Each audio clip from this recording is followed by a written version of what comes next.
Good day to everybody out there in TV land. This is Mike Hittner with Historic Point Basse Update, and today we're talking in August, and I don't know what day you're going to see this, but it's kind of hot outside, and Pierre and I are in costume, but it was a little warm getting here to and from, sort of thing. So welcome, Tom Brehmer.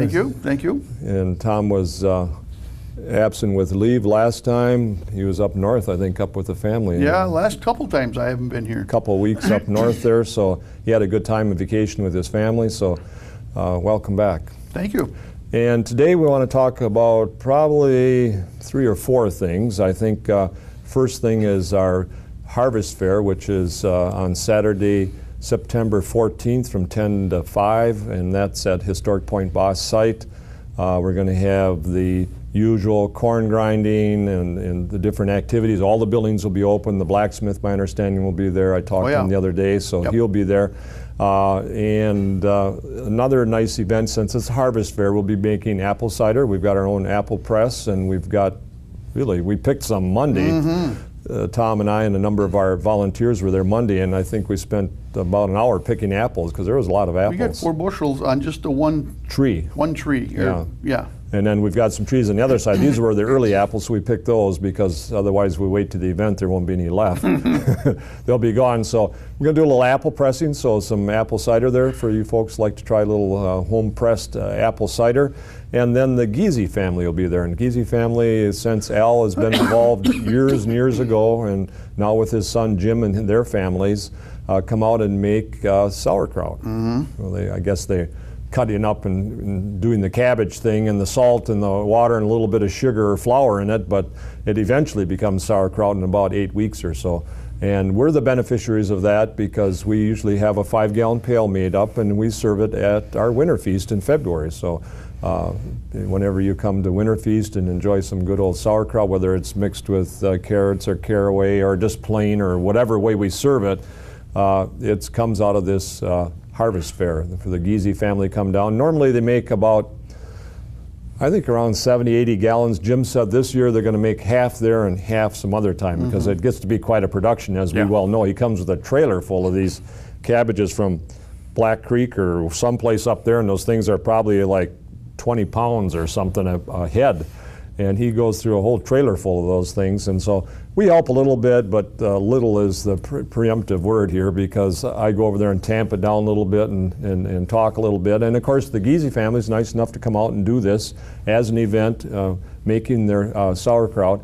And then they give out samples of last year's. And so a lot of people are kind of amazed that, and it's a fairly easy process really when you think about it. You've been making homemade pickles, Tom, and Tom had this recipe he got from a friend of his father's, which was a secret recipe, which didn't amount to anything, but it was a secret, and it was a secret nonetheless. Yeah, but.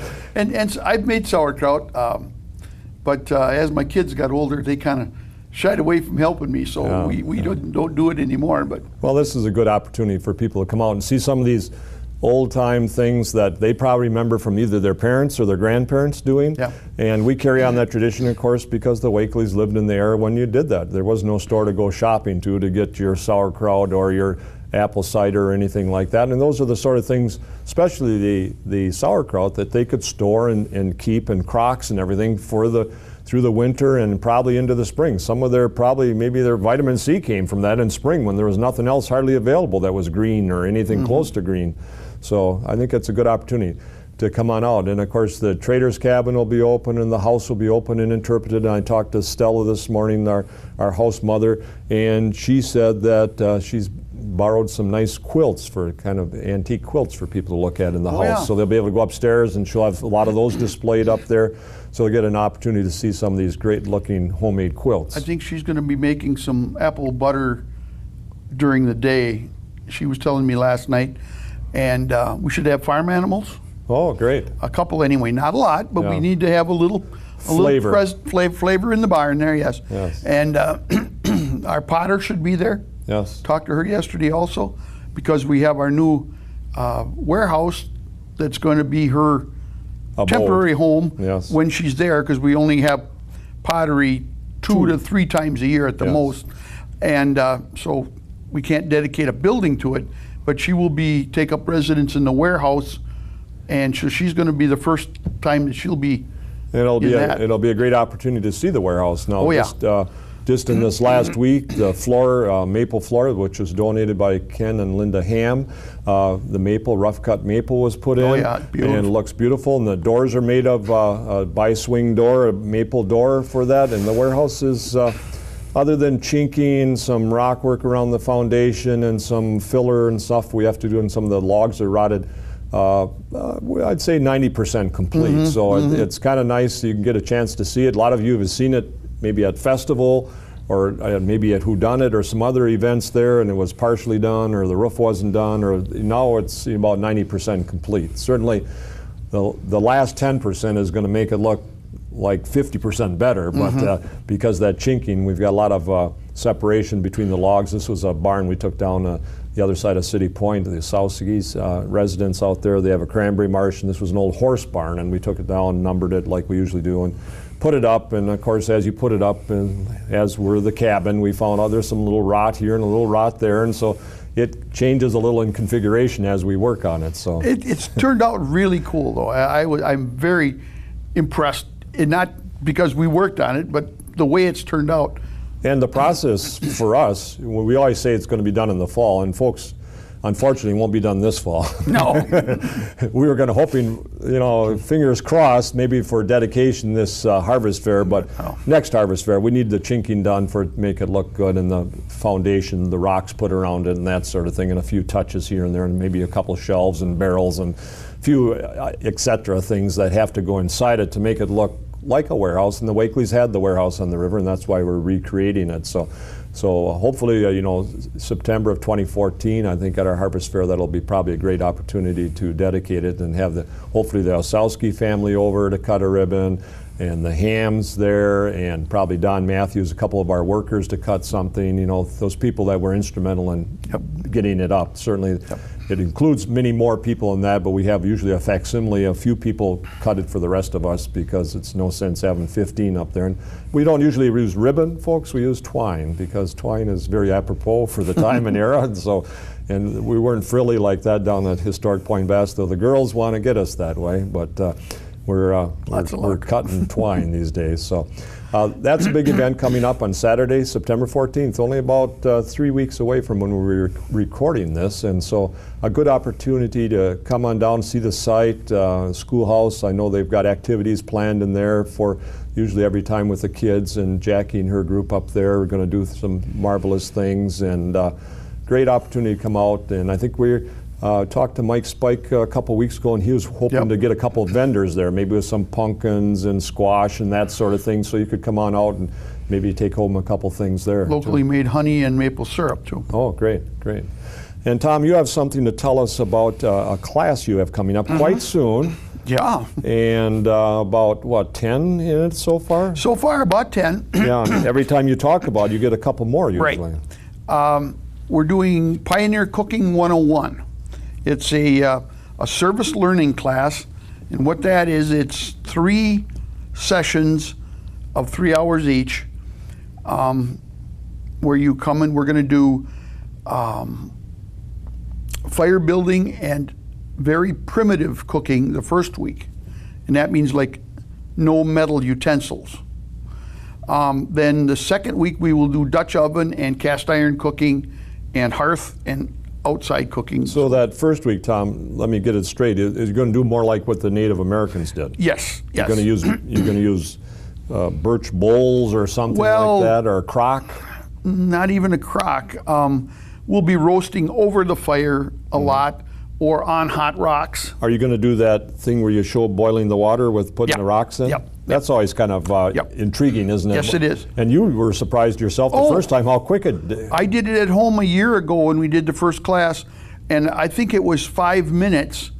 We had a gallon of water boiling, or 212 degrees, for boiling temperature, in about 5 minutes by inserting hot rocks into the water. Into the water, and then changing them out every few minutes. Yeah. And that's a real interesting demonstration, and we're doing that again. Well, and I know that last year, since it was the first you did this is the second inaugural event, that you had to kind of do things in advance because you were learning as you went along. Right. And so you were practicing a week before you did the class about what you're going to do next, because you have done some of this, but not in a formal classroom type of a thing. So you had to kind of practice. Well, you practiced on Karn a little bit.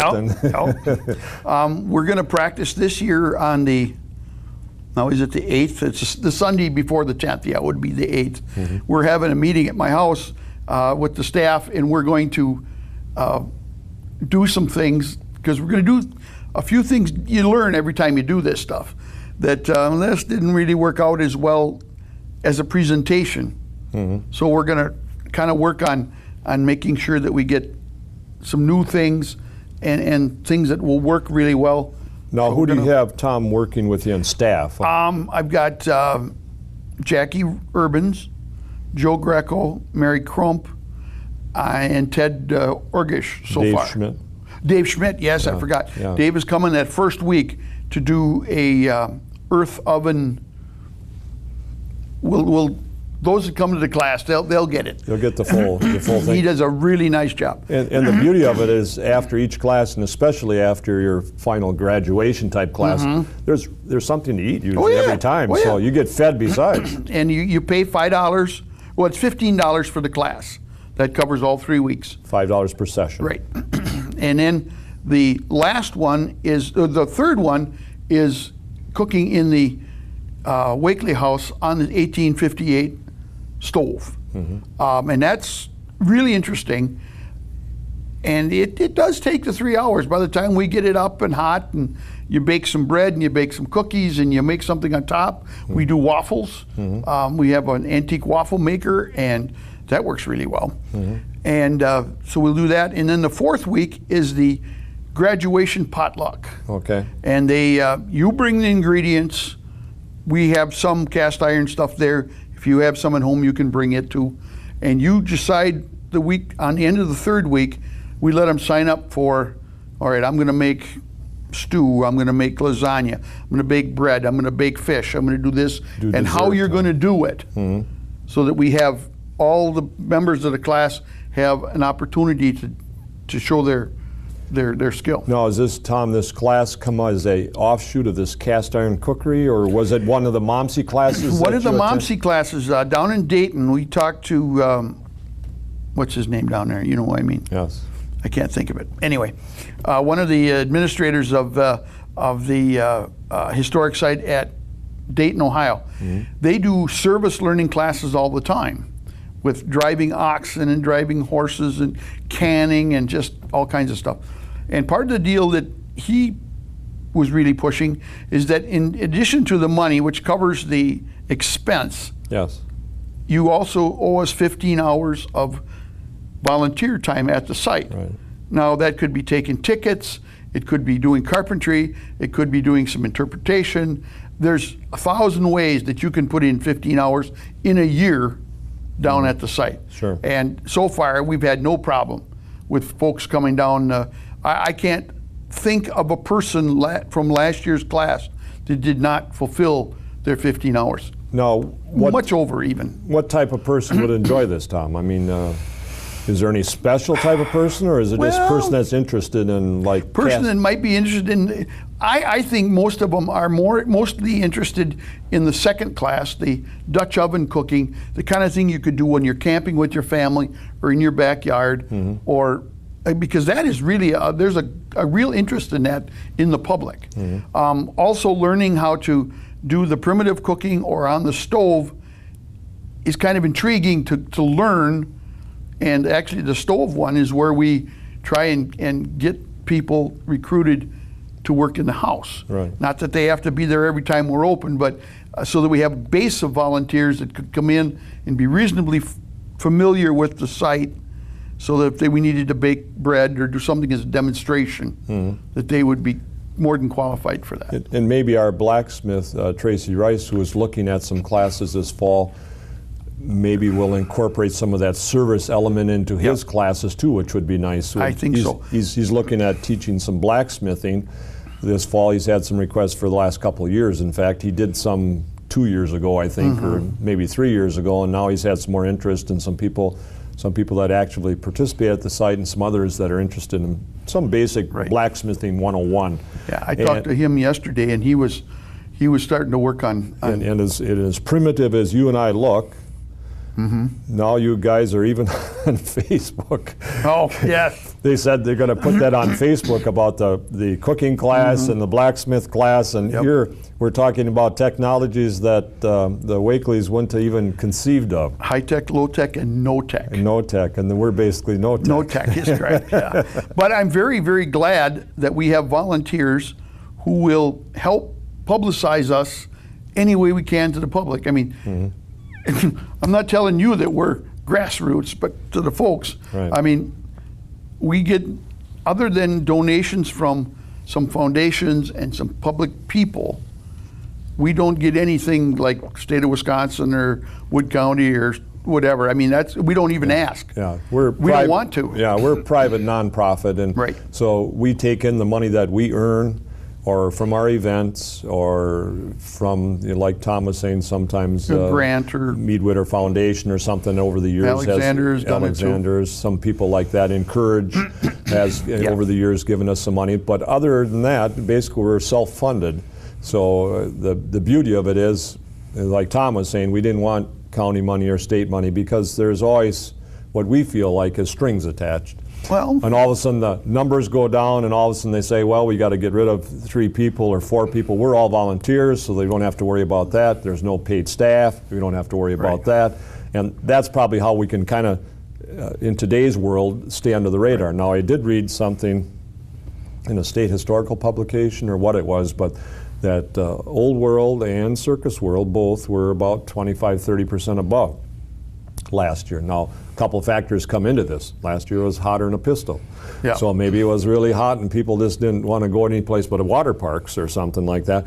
But maybe people, the thing that pendulum has changed a little bit. People are more interested in their history and in the local history and Wisconsin history, this sort of thing. So for all of you out there that are interested in history, or even got an inkling, or have grandchildren that are interested in history, this is local history. Point Basse, I mean, the Wakeleys came in June 2nd, 1837. It was before Grand Rapids and Centralia and Stevens Landing and Stevens Point, and all these places were. This was, and so that's one of our earliest histories, and we were very fortunate to get the site from the Coosa papers and to preserve it, and now to be adding on to it as time goes on through the auspices of the Johnson family and some other people, and we've got a beautiful little site down there now that encompasses a great nature trails and this sort of thing, and we hope in the not too distant future to have some projects that we can work on and redevelop our nature trails. We got some trails there, but we don't have them interpreted. Before we had a book and everything that you could walk the trails and tell you what this is and the importance of it. And we hope need to rejuvenate that about every 3rd year to keep it current.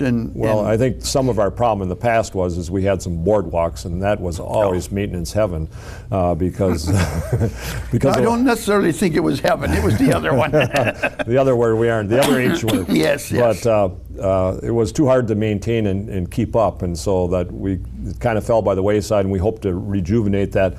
We're looking maybe for that person out there that loves the outdoors and nature and hiking trails and this sort of thing, and take it under advisement a little bit, and maybe with some help from us and from some others, and maybe some scouts help for some Eagle projects and that sort of thing. We could reincorporate this. We have a couple of the booklets from the first ones, so we know what was there. We can just redo it and maybe expand it or change a little bit of it depending where we take that trail. So.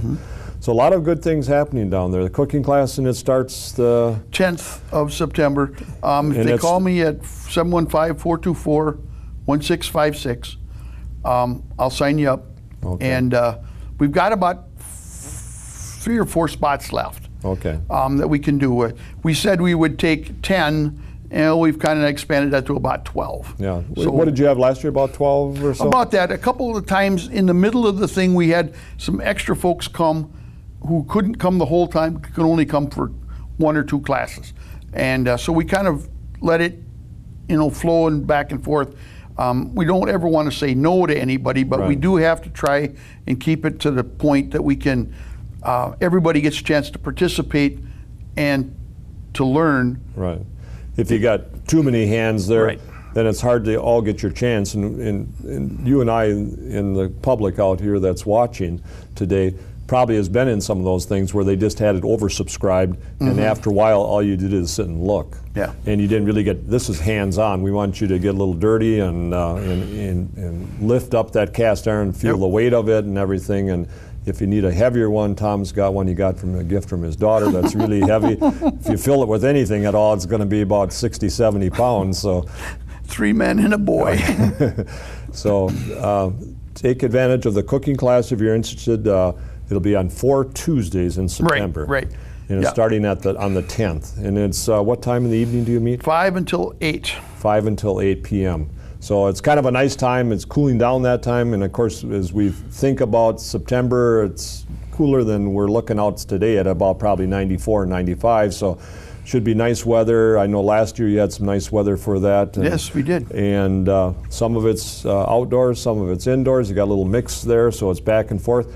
A good opportunity also for people to see a little bit different side of the site than they normally see then when we're open formally, sort of thing. They get to see it a little, and with you and Joe there, and Joe does the fire starting, so he shows you. He also does some of the primitive cooking, so and that's kind of his real take. Jackie is more in the stove in the house, so she kind of takes the lead on that.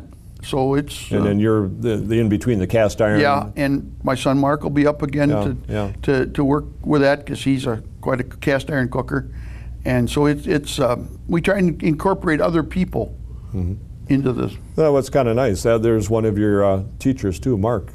Yeah. We're just thinking about, we were naming off those 4 or 5, and then we forgot Mark. Right, we forgot Mark last in the mix there, sort of thing. So take advantage if you get a chance. If you like or have an interest in blacksmithing, Tracy Rice, our blacksmith, contact either Tom or I. We can get you in contact with Tracy or Dana Rice, and they'll be happy to have you partake in the blacksmithing class. He's looking at one this fall, maybe 2, depending on how many people sign up. Normally he can't have more than about 4 or 5 because it's really hands-on, and so you got to have a very small class for this sort of thing to have people participate in work in the field.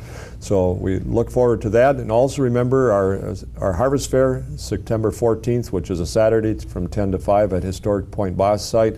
It's east of Nakusa, off of County Trunk Z on Wakely Road. You can see a sign on 73 and Z. We got our little movable and changeable board sign out there that talks about kraut making and cider and everything that we have going on that day. Some animals, as Thomas said, some farm animals and everything, so it's kind of good to come down and see. We invite you down for that day. We will have all our donation boxes out. We won't be collecting at the gate, so it's a good opportunity to come down there and see what we do and enjoy the day. A lot of you have been out there, and we hear it every time. And we've been there 26 years, and people say to me, well, I'm from Nakusa, and I've never been here before. And like, you could be on public access, you can be on the radio, you can be in the newspapers, but it doesn't guarantee that everybody knows that you exist. So we keep plugging away, and hopefully you'll come down and join us someday and bring the grandkids or bring your children or just come by yourself. A lot of people in the fall, especially nice weather, we've had a lot of people come down riding their bikes. They ride down, make a nice little bike ride out of it. You've got a great trail from Wisconsin Rapids to Nakusa, and we're just across the bridge and just a quarter mile down on County Trunk Z. So it's a nice little bike ride if you're into biking, and enjoy part of the day and bike on home afterwards. Stop at Swiftwater and get an ice cream if you want, whatever. So we enjoy it down there ourselves, or we wouldn't do it. We've been doing it for 26 years, and on work days plus interpretation days, and got lots of interesting things coming up in the future, looking at a Laura Ingalls Wilder Day, possibly a Little House on the Prairie Day.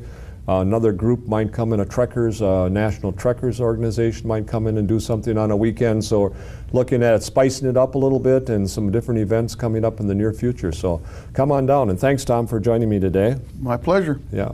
Thanks everybody out there for watching for Historic Point Basse Update.